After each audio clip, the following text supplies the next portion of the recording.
AMD recently released their new Ryzen APU refreshes, and the big question now is, how will it perform once we pair it with an A320 chipset motherboard?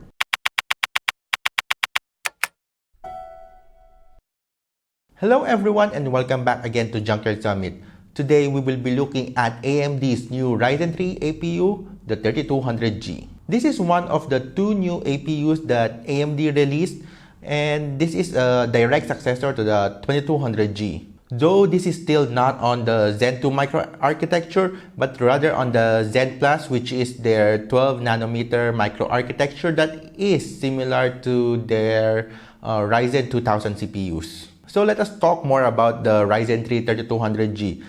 This APU has a base clock of 3.6 GHz with a 4 GHz max boost clock. The higher base clock paired with the updated microarchitecture of this CPU makes it a bit faster than its predecessor. While there are still some stuff that is left unchanged, such as their L3 cache, which is still 4 megabytes. And at the same time, this APU still uses the Vega 8 GPU core, with the only difference of having a slightly higher clock, as this runs on a 1250 MHz as compared to the 1100 MHz of the 2200G. Also again, like all other Ryzen APUs, this is still limited to a PCIe Gen 3 by 8 interface, which I think in most cases should still not be a problem. While the packaging of the APU changed, the 3200G still has a RAID stealth for its stock cooler, which is enough for most users. And for today's testing, instead of using my usual B350 or B450 motherboard, I will be using my A320 motherboard paired with 8 gigs of DDR4 RAM in dual channel. And I'll also be using the stock cooler, as this setup is by far the most common and realistic for most users. But personally, I'm still in favor of using B350 or B450 motherboards, as the overclocking features of those boards will truly unlock the APU's real potential. I've already done a previous video before wherein I pitted the stock clocks against the overclock results of a 2200G. I'll post the links up here, or I think up here. Again, as usual, before I go to the benchmark results, just a quick run through of my test setup. Our A320 board for today is the Asus EX A320M Gaming. I chose this motherboard in particular as this board has heat sinks for its VRM, and at the same time it supports 4 DIMMs of DDR4 memories. RAM for this test will be the Geil SuperLuce RGB.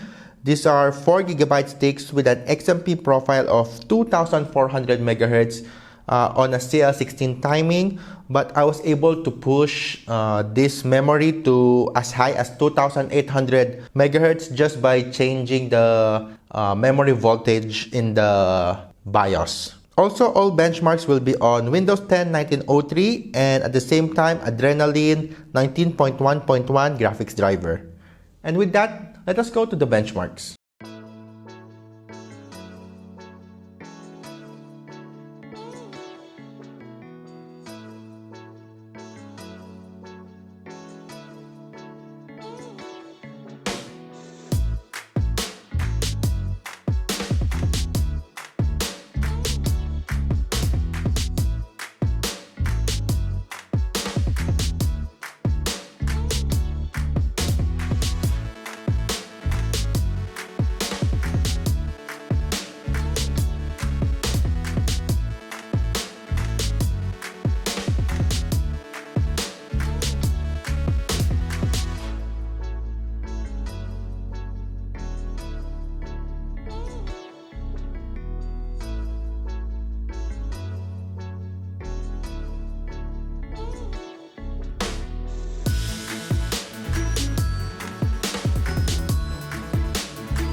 With the results out, we could see that the Ryzen 3 3200G performed 5 to 10% better as compared to our 2200G in our CPU benchmarks. This is as expected since not only we got higher clocks for the 3200G, but at the same time the IPC increase from Zen to Zen Plus also helps the new APU perform better than the last generation. Gaming benchmark also received an average of almost 8% increase across 18 games as compared to its predecessor, which is really nice if you don't have plans on overclocking. But it seems running more modern titles requires a resolution step down to achieve smoother FPS. Also, it seems that overclocking the iGPU of the 3200G is way better than the 2200G, as I was able to push it as high as 1700 MHz. But more on that on a separate video, as you can't overclock this CPU on an A320 motherboard. Since I've already mentioned the motherboard, my A320 board from Asus is surprisingly good. Upon quick inspection, it seems that this board of mine uses the same VRM design on most B350 motherboards of Asus. So in theory, you should be able to run a 6-core or 8-core Ryzen CPU without much problems. And I think even a 12-core Ryzen 3900X would run fine on this motherboard. Though, as much as I don't like recommending A320 motherboards, if ever you are set on getting this chipset, then this EX-A320M Gaming from Asus is definitely one of the cheapest and best A320 motherboards out there. But then again, settling down on this chipset means you'll be missing a couple of amazing features, such as precision boost overdrive for the CPU, overclocking for both CPU and iGPU, and the most important of them all is newer CPU generation support, as AMD is pulling the plug for Zen 2 support on A320 motherboards. Though there are still some A320 motherboards that support Ryzen 3000, so be sure to consider that out when deciding on your motherboard.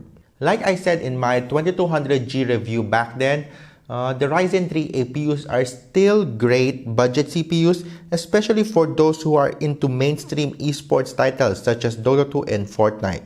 Though certainly not groundbreaking in the CPU performance, the refinement of the Zen Plus architecture will certainly help alleviate the CPU bottlenecking we get from earlier Ryzen 3 APUs and CPUs, especially if you plan on running discrete GPUs in the future.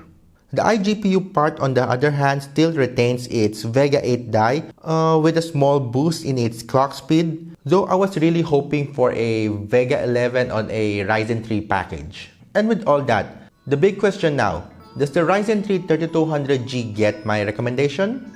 Definitely a yes, if you are either coming from an older dual-core setups or just new to PC buildings but on a very tight budget. But if you're asking if this is a worthy upgrade to the 2200G, then my answer is no. And I think that's a wrap for today's video. So if you like this Ryzen 3 3200G review, go hit the thumbs up and also do subscribe to my channel for more APU reviews, APU overclockings in the future. Once again, this is Brain of Junkyard Summit. Thank you and see you in the next one.